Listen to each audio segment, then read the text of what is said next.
Yeah.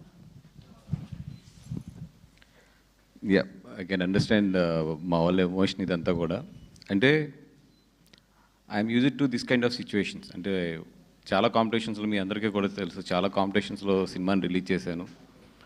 చేసినప్పుడు ఏంటంటే generally ఇదివరకు ఏంటంటే ఈ సోషల్ మీడియా కానీ ఇది కానీ లేనప్పుడు అంటే ఎప్పుడైతే ఓన్లీ మన సంప్రదాయ media and websites and channels ఇవన్నీ ఉంటాయో అట్లీస్ట్ మాకు ఒక డిస్కషన్కో లేదంటే అది కాదు అన్న ఇది అని చెప్పుకోవడానికి ఒకటి ఉండేది. ఇప్పుడు ఆ ఛాన్స్ కూడా లేదు మాకు. బట్ అది కూడా ఓకే. బట్ స్టిల్ ఏంటంటే ఎక్కడ బాధపడుతున్నామంటే ఇది ఒక ఫార్ములా, చిన్న ఫార్ములా. దీన్ని ఎక్స్ప్లెయిన్ చేయాలంటే పొద్దున్న దాము గారు చెప్పాను ఎంత సింపుల్గా ఉంటుందంటే, ప్రీమియర్స్ వేసాం, 200 టికెట్లు ఎవరో బుక్ చేస్తారు అవతల వాళ్ళు చేసి ఆ ప్రీమియర్ అవ్వగానే they will get the chance. 1 కొడుకెళ్ళిపోతారు. సింపుల్ అంతే. ఎప్పుడైతే ఒక 200 టికెట్లకి 1 కొట్టారో మనది ఆటోమేటిక్గా 5కి వచ్చేస్తుంది. 5కో లేదా 4కో 3కో మీ ఇష్టం. ఒక 300 టికెట్లు కొడితే ఎంత కావాలితే అంత కిందకు వస్తుంది. మనం పడుకుంటాం. పొద్దున్నే లేచినాడు కంగారు పడి అక్కడి నుంచి మళ్ళీ జనాలు కొట్టే వరకు మనం వెయిట్ చేసుకుని సినిమా బాగుంటే అది లేస్తుంది. సినిమా యావరేజ్గా ఉంటే ఆ 5 కాస్త 5.5 5.6 దగ్గరికి వచ్చి ఆగిపోయి సప్. ఇది జస్ట్ ఒక ప్రీమియర్ షోలో అవతల ఎవరన్నా మనల్ని దించాలనుకుంటే బుక్ మై షోలో ఒక 300 to 400 టికెట్లు అంటే 30,000 to 50,000 రూపాయలు ఖర్చు పెట్టుకుంటే అయిపోయింది అంతే. ఇది ఆ రేటింగ్ను కొలమానం తీసుకుంటారు చాలామంది. కొన్ని ఓకే రివ్యూర్స్ రాశారు, వాళ్ళకి నచ్చచ్చు నచ్చకపోవచ్చు, ఒక విశ్లేషణ ఉంటుంది. కొంతమంది సీనియర్స్ రివ్యూర్స్ రాస్తే ఒక విశ్లేషణ ఉంటుంది. కొన్నిసార్లు రైట్ సైడ్ ఉండొచ్చు, కొన్ని సైడ్ రాంగ్ సైడ్ ఉండొచ్చు, ఏదైనా పర్లేదు, అది ఓకే, దట్స్ ఓకే. ఎందుకంటే వాళ్ళకి ఒక పాయింట్ ఆఫ్ వ్యూ ఉంటుంది. ఇది అసలు ఉండదు, వెళ్ళి టపటపడపడ కొట్టుకెళ్తే అది వెళ్ళిపోతుంది అది కిందకి. అది దాంట్లో ఎవరు కొడతారు ఏంటి అన్నీ తెలుసు మాకు. సో పొద్దున్న దాము గారు కూడా నేను చెప్పింది అదే, సార్ వదిలేసేయండి. బికాజ్ ఇప్పుడు జనాలు సినిమా చూసి కొంతమంది నిజంగా అలవాటు ఉన్న వాళ్ళు ఉంటారు, వాళ్ళు ఈవినింగ్ కల్లా కొంచెం బాగుంటుంది. లేదు ఈవినింగ్ కనుక మన రేటింగ్ పెరగబోతుంటే మనం యాక్సెప్ట్ చేసేయాలి దీన్ని.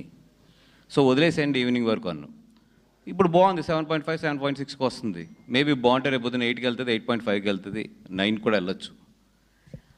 దయించి ఈ ఏదైతే టెక్నికల్గా అసలు వాల్యూ లేని ఒక రేటింగ్ ఉందో ఆ రేటింగ్ మొన్న లాస్ట్ టైం కూడా నేను మాట్లాడాను. ఇప్పుడు నిజంగా ఒక రేటింగ్ పెట్టాలంటే దానికి కొన్ని కొలమానాలు ఉండాలి. అంతేగాని షో చేసిన తర్వాత మీరు పెట్టండి అంటే ఏమో 300 టికెట్లు బుక్ చేసి కొడితే అయిపోతుంది రేటింగ్ అది.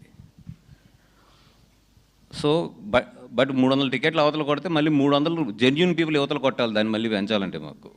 అంటే అలాగా ఒక కొలమానం లేని రేటింగ్ గురించి ఎక్కువ కొట్టుకోద్దని పొద్దున్న చెప్పడం జరిగింది. అది కాకుండా నిజంగా ఒకటే సింపుల్, నేను ఎప్పుడు అనుకునేది ఏంటంటే, ఒక సినిమా బాగోలేదంటే మీకు అందరికీ తెలిసిందే ఫస్ట్ షోకి పడిపోతుంది. ఈ రోజులు ఉన్న రోజుల్లో అది ఇంత కాంపిటీషన్లు ఇన్ని సినిమాల్లో ఫస్ట్ షోకి పడిపోతుంది. ఒకసారి అది ఏమో ఇప్పుడు బుక్ మై షోది ఇప్పుడు నేను ఇందాక 2 o'clockకి పెంచిన షోస్ తప్పితే 2కో 3కో కొన్ని షోస్ పెంచాం, నైట్ షోస్. అవి తప్పితే ప్రజెంట్ అంటే ఇప్పుడు 4:40 5 o'clockకి ఇంచుమించు ఇది 2.35 మీద పర్ అవర్ వెళ్తుంది. అంటే సినిమా బాగోకపోతే మీ అందరికీ తెలుసు అసలు 2.35 మీద పర్ అవర్ అనేది highly impossible. And second thing చూస్తే టోటల్ మొత్తం ఎక్కడ కూడా ఆరెంజ్. అంటే ఇన్ని షోల మీద మీకు అందరికీ కూడా తెలుసు, నా దగ్గర అంత డబ్బు అయితే లేదు నిజంగా టికెట్లకి. ఓకే పోనీ ఈరోజు ఓకే, ఈరోజు అంటే ఓకేనంటే ఫస్ట్ డే హాలిడే అంటారు. ఒకటే ఏంటంటే ఎంత ఇది ఉన్నా రేపుది బుకింగ్ ఉండదు. మీరు చూడండి బుక్ మై షో ఓపెన్ చేస్తే రేపు కూడా ఈ రేంజ్ ఆఫ్ ఫిలింకి నేను చెప్పేది, ఈ రేంజ్ ఆఫ్ ఫిలిం కూడా రేపు మీరు చూస్తే ఐనాక్స్ GVK1 లాంటివి కూడా ఇంచుమించు ఆరెంజ్లోకి వెళ్ళినాయి. రేపు కూడా ఇంచుమించు 20 to 22 షోలు ఆరెంజ్లోకి వెళ్ళినాయి. అంటే అటు వైజాగ్ ఇవన్నీ కలుపుకుంటే అంటే దట్ మీన్స్ నేనేదో అద్భుతం జరిగిపోయింది అది ఇది అని చెప్పట్లా, డీసెంట్గా వెళ్తుంది. ఈ డీసెంట్గా గుడ్గా వెళ్ళే సినిమాని ఇటు దోస్తే ఇటు వెళ్తుంది, అటు దోస్తే అటు వెళ్తుంది. ఓపెన్గా చెప్తుంది. అంటే కొన్ని స్ట్రాంగ్ ఉంటాయి, అది అసలు దాన్ని ఏం చేయలేం. ఇది మంచి సినిమాని ఇటు దోస్తే ఇటు పడుతుంది, అటు దోస్తే అటు పడుతుంది. సోషల్ మీడియాలో ఏంటంటే ఇటు దోయడం అటు దోయడం ఇప్పుడున్న ప్రజెంట్లో ఒక ఆర్గానిక్ కాకుండా ఒక ప్లానింగ్, ఒక చిన్న టెక్నికల్ దీంట్లో మార్చచ్చు దాన్ని. అది పాజిటివ్ సైడ్ ఎంత మారుస్తామో నెగిటివ్ సైడ్లు కూడా అంతే తయారైంది. అదే మా బాధ ఈరోజు ప్రెస్ మీట్ అంతా కూడా. అది పర్సెప్షన్ చేంజ్ అంటారు. పర్సెప్షన్ చేంజ్ చేయడం అనేది ఇటు సైడ్ మేము వర్క్ చేస్తుంటే అటు సైడ్ ఆల్ వర్క్ చేస్తారు. బట్ మాకున్న ఒకే ఒక్క మంచిదనం ఏంటంటే అదర్ ఫిలిమ్స్ మీదకి we don't want to go. అది ఏమైనా సరే, నేను ఎంత లాస్ అయినా ఏదైనా సరే, I don't want to go on the other films because అది కర్మ సిద్ధాంతం. అది ఈ రోజు కనుక మేము అది చేస్తే ఎప్పుడు ఎలా తగులుతుందో మాకు తెలియదు. ఇప్పుడు మాకు హ్యాపీ, ఇప్పుడు వస్తున్న కలెక్షన్స్ కానీ ఇప్పుడు వెళ్తున్న దానికి కూడా మాకు హ్యాపీ. ఇంకా మేము దానికన్నా కూడా ఎక్కువ ఆలోచించదలుచుకోలేదు. Okay, whatever they do, అదేంటంటే కెరియర్స్ ఎఫెక్ట్, ఇప్పుడు డైరెక్టర్ గారు కానీ వీళ్ళందరికీ కూడా కొన్ని కెరియర్స్ ఎఫెక్ట్ అవుతాయి, దట్స్ ఓకే. బట్ నా రిక్వెస్ట్ ఒకటే ఏంటంటే,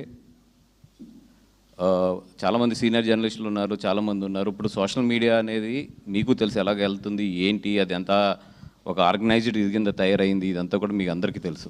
అట్లీస్ట్ ఈ నెగిటివ్ క్యాంపెయిన్ గురించి ఇట్ల గురించి మీరు ఎక్స్పోజ్ చేయండి. నేను అడిగేది అది, కొంచెం నేను రిక్వెస్ట్ చేసేది ఎక్స్పోజ్ చేయండి. ఎందుకంటే ఇప్పుడు నిజంగా ఇప్పుడు కొంతమంది రాసిన రివ్యూస్ని 100% నేనైతే రెస్పెక్ట్ చేస్తాను. ఎందుకంటే that is there personal perspective, ఒక్కొక్కరికి ఒకటి ఉంటుంది, దాని నుంచి వాళ్ళు రాస్తారు. బట్ ఏంటంటే కొన్ని సోషల్ మీడియాలో చిన్న అవి సైట్స్ కూడా, పెద్ద సైట్స్ ఉండవు, బట్ బూతులు తిడతా రాస్తారు వాళ్ళు. అది తీసుకుని ఇంకో బ్యాచ్ ఏం చేస్తుందంటే దాన్ని పంపం చేస్తుంది. మీరు చూస్తే ఏంటంటే దాని ఫాలోవర్స్, అట్లా రాసిన ఫాలోవర్స్ అంతా 100, 200, 300 ఉంటారు. బట్ వ్యూస్ చూస్తే 21, 30,000, 50,000, 60,000 వ్యూస్ ఉంటాయి. దట్ మీన్స్ దాన్ని బూస్ట్ పెట్టారనికి. అది వెరీ సింపుల్, అది లాజిక్ అది. సో ఇట్లాంటివన్నీ కూడా చూసాము, ఇవన్నీ తెలుసు టెక్నికల్గా. కాకపోతే ఏంటంటే నవ్వుకుంటూ వెళ్ళిపోతూ ఉంటాం అంతే. ఇంకా అంతకన్నా కూడా ఎక్కువ ఆలోచించి అది బుర్రకు తీసుకుని ఇది చేసుకోకూడదు. ఎందుకంటే కాంపిటీషన్లో ఉన్నప్పుడు కొన్ని తయారయ్యాయి అలా ఆర్గానిక్గా. అది ఒకసారి చాలాసార్లు నేను ఫేస్ చేశాను. ఇప్పుడు వీళ్ళకి తగిలినప్పుడు ఆ ఎమోషన్ బయటకు వస్తుంది. నా ఎమోషన్లు ఇవన్నీ అయిపోయి సరైన ఒక సాధువు కింద తయారైపోయాను నేనైతే. మనం